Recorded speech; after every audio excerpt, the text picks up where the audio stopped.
आज हम आपको लिए चलते हैं विक्रम बेताल की दुनिया में। विक्रम बेताल की एक ऐसी कहानी जिसे सुनकर आपका मनोरंजन तो होगा ही, साथ ही आपको इस कहानी से सीख भी मिलेगी। तो पूरी कहानी सुने ताकि आप भी इस कहानी के संदेश को अपने जीवन में उतार सकें। कड़ी मेहनत के बाद राजा विक्रमादित्य ने एक बार फिर बेताल को पकड़ लिया। वो उसे अपने कंधे पर लादकर शमशान की ओर चल पड़े। रास्ते में बेताल ने राजा को एक नई कहानी सुनानी शुरू की और बेताल बोला, एक बार की बात है, काशी में एक राजा था जिसका नाम प्रताप मुकुट था। उसकी एक संतान थी जिसका नाम वज्र मुकुट था। एक दिन वज्र मुकुट अपने दीवान के बेटे के साथ शिकार करने जंगल गया। काफी घूमने के बाद उन दोनों को एक तालाब दिखा जिसमें कमल खिले थे और हंस उड़ रहे थे। दोनों दोस्तों ने वहां रुककर तालाब के पानी से हाथ मुंह धोया और पास ही बने महादेव के मंदिर में दर्शन करने चले गए। दोनों ने अपने घोड़े मंदिर के बाहर ही बांध दिए। फिर जब दोनों दोस्त दर्शन करके मंदिर से बाहर निकले तो उन्होंने देखा कि तालाब में एक राजकुमारी अपनी सहेलियों के साथ स्नान करने आई है। राजकुमारी को देखकर राजकुमार काफी खुश हुआ। राजकुमार और राजकुमारी दोनों एक दूसरे को देखकर मोहित हो गए, जबकि दीवान का बेटा वहीं एक पेड़ के नीचे आराम करने लगा। राजकुमार को देखते ही राजकुमारी ने बालों से एक कमल का फूल निकाला, कान से लगाया, दांतों से कुतरा, पैरों के नीचे दबाया और फिर अपनी छाती से लगाकर अपनी सहेलियों के साथ चली गई। उसके जाने के बाद राजकुमार काफी दुखी हुआ और अपने मित्र के पास लौटकर सारी बात बताई। राजकुमार बोला, सखा, मैं राजकुमारी के बिना नहीं रह सकता हूं, लेकिन मुझे इस राजकुमारी के बारे में कुछ भी पता नहीं है सखा, कि वो कहाँ रहती है, उसका नाम क्या है। अब मित्र तुम ही बताओ, मैं क्या करूं? दीवान के बेटे ने सारी बातें सुनी और राजकुमार को दिलासा देते हुए बोला, राजकुमार, आप घबराइए मत, राजकुमारी ने सब कुछ बताया है। वो कैसे? राजकुमारी ने कमल के फूल को बालों से निकालकर कानों में लगाया। यानी राजकुमारी का कहना है कि वो कर्नाटक से हैं। दांत से फूल को कुतरा, मतलब उनके पिता का नाम दंतावट है। फूल को पांव से दबाने का मतलब था कि राजकुमारी का नाम पद्मावती है, और फूल को सीने से लगाने का मतलब था कि अब आप उनके हृदय में बस चुके हैं। ये सब सुनते ही राजकुमार बहुत ज्यादा खुश हो गया।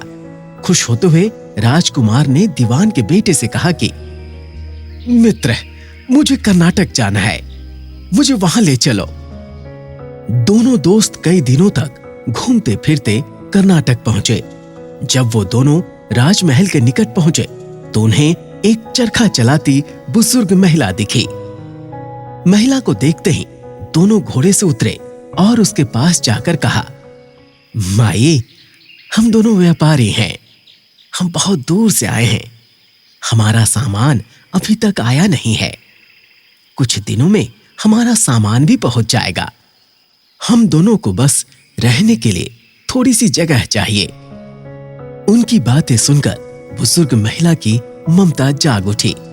उसने कहा, बेटा, इसे अपना ही घर समझो, जब तक मन करे यहाँ रह सकते हो। इसके बाद दोनों उसके घर में रहने लगे।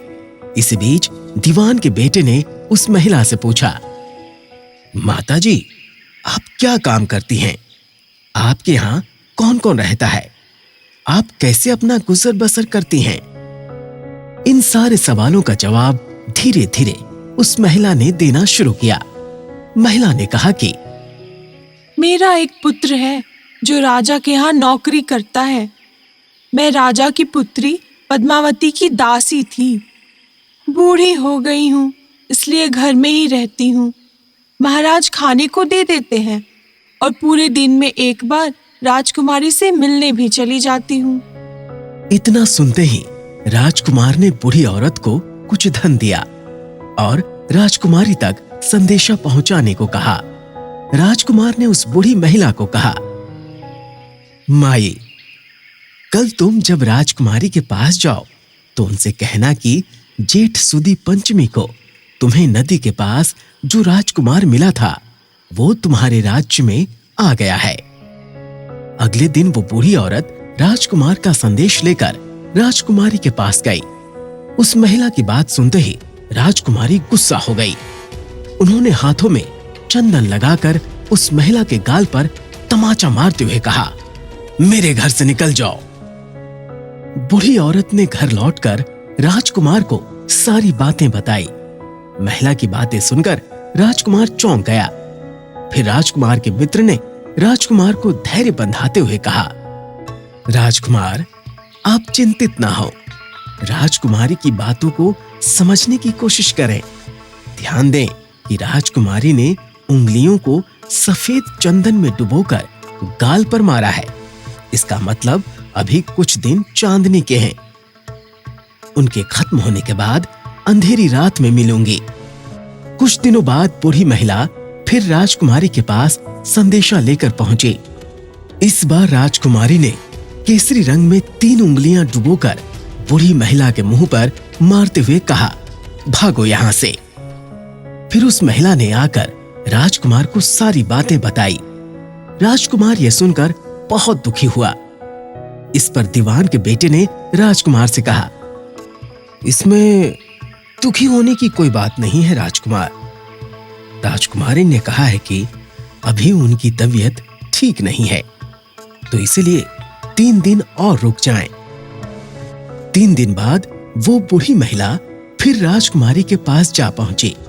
इस बार फिर से राजकुमारी ने उस महिला को फटकारा और पश्चिम की खिड़की से बाहर जाने के लिए कहा। वो महिला फिर से राजकुमार के पास गई और सारी कहानी सुनाई। तब दीवान के बेटे ने राजकुमार को समझाते हुए कहा कि राजकुमार, राजकुमारी ने आपको उस खिड़की की तरफ बुलाया है। राजकुमार ये सुनते ही खुशी से उछल पड़ा। उसने बूढ़ी महिला के कपड़े पहनकर नारी का वेश धारण किया, इत्र लगाया और हथियार बांधकर राजकुमारी से मिलने चल पड़ा। राजकुमार महल पहुंचा और खिड़की के रास्ते राजकुमारी के कमरे में पहुंच गया। राजकुमारी वहां पर तैयार थी और राजकुमार का इंतजार कर रही थी। राजकुमार जैसे ही कमरे में गया, उसकी आंखें खुली की खुली रह गईं। राजकुमारी के कमरे में कई महंगी वस्तुएं रखी थीं। रात भर राजकुमार और राजकुमारी साथ ही रहे। फिर जैसे ही दिन निकलने को आया, राजकुमारी ने उस राजकुमार को सबसे छिपा दिया। जब रात होने लगती तो राजकुमार बाहर आ जाता। इस तरह कई दिन बीत गए। फिर अचानक राजकुमार को अपने दोस्त की याद आई। राजकुमार को अपने दोस्त की चिंता हुई कि पता नहीं उसका दोस्त कहां होगा, कैसा होगा और उसका क्या हाल हुआ होगा। राजकुमार को दुखी देखकर राजकुमारी ने राजकुमार के दुख का कारण पूछा। उसके बाद राजकुमार ने राजकुमारी को अपने मित्र के बारे में बताया। राजकुमारी, वो मेरा बहुत अच्छा और चतुर दोस्त है। उसी की वजह से मैं तुमसे मिल पाया हूँ। राजकुमार, मैं आपके मित्र के लिए उनके मनपसंद व्यंजन बनवाती हूँ। आप उन्हें भोजन कराकर और उन्हें समझाकर वापस जरूर आ जाइएगा। फिर राजकुमार खाना लेकर अपने दोस्त के पास पहुंचा। दोनों मित्र लगभग कई महीनों से नहीं मिले थे। मिलने के बाद राजकुमार ने अपने मित्र को सारी बातें बताई। राजकुमार ने कहा, मित्र, मैंने राजकुमारी को तुम्हारी चतुराई के बारे में बताया। राजकुमारी ने तुम्हारे लिए भोजन भिजवाया है। ये सब सुनकर दीवान का बेटा सोच में पड़ गया। उसने राजकुमार से कहा कि राजकुमार, यह आपने ठीक नहीं किया। राजकुमारी समझ गई है कि जब तक मैं आपके साथ हूं तब तक वो आपको अपने बस में नहीं रख सकेगी। इसीलिए उन्होंने इस खाने में जहर डालकर भेजा है। ये कहते ही दीवान के बेटे ने उस खाने से एक लड्डू लेकर सामने बैठे एक कुत्ते को दे दिया। लड्डू खाते ही कुत्ते की मृत्यु हो गई। ये देखते ही राजकुमार को बहुत बुरा लगा। उसने कहा कि ऐसी औरत से भगवान रक्षा करे, अब मैं उस राजकुमारी के पास कभी नहीं जाऊंगा। नहीं राजकुमार, अब कुछ ऐसी तरकीब निकालनी चाहिए जिससे कि हम उसे साथ में अपने घर ले जा सकें। आज रात आप वहां जाइए और जब राजकुमारी सो रही होंगी तब उनकी बाईं जांघ पर त्रिशूल का निशान बना दीजिएगा। फिर उनके गहने लेकर आ जाइएगा। राजकुमार ने अपने मित्र की बात सुनी और उसके कहे अनुसार ही किया। फिर दीवान के बेटे ने योगी का वेश धारण कर लिया। उसने राजकुमार से कहा कि राजकुमार, आप इन गहनों को बाजार में बेच दीजिए। अगर कोई पकड़े तो कहिएगा कि मेरे गुरु के पास चलो और उसे मेरे पास ले आइएगा। राजकुमार वो गहने महल के पास एक सुनार के यहां ले गया।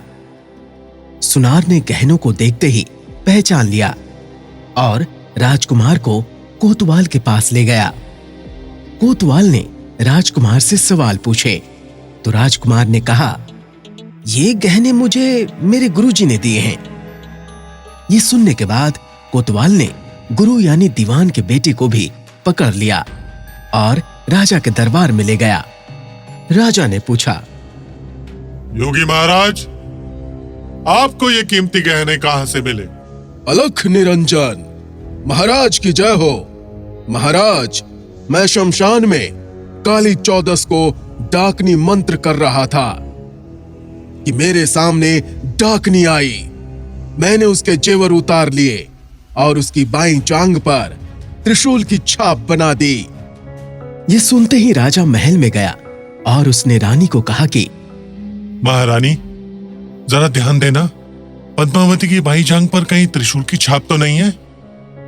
राजा की बात सुनते ही रानी ने देखा और सच में राजकुमारी की बाईं जांघ पर त्रिशूल का निशान था। ये जानकर राजा बहुत दुखी हुआ।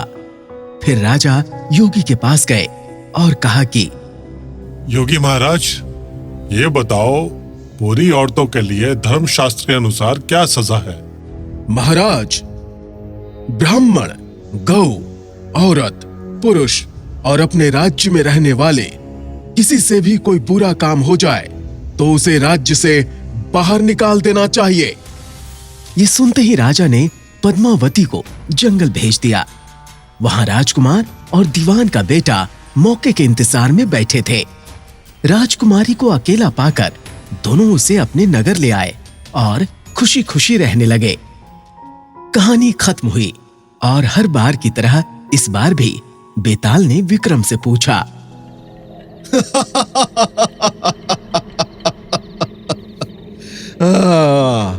तो राजन, बताओ इस कहानी में पापी कौन है? जल्दी बताओ राजन, वरना तुम्हारे सिर के टुकड़े टुकड़े कर दूंगा।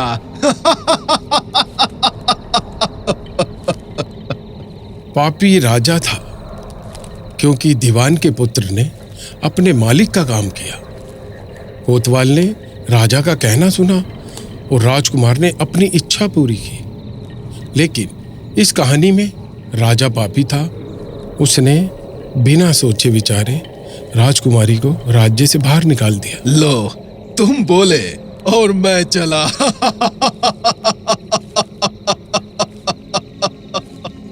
तो दोस्तों, इस कहानी से सीख मिलती है कि हमेशा बुद्धि का इस्तेमाल करके ही फैसला लेना चाहिए, वरना कोई भी भ्रमित करके कुछ भी करवा सकता है।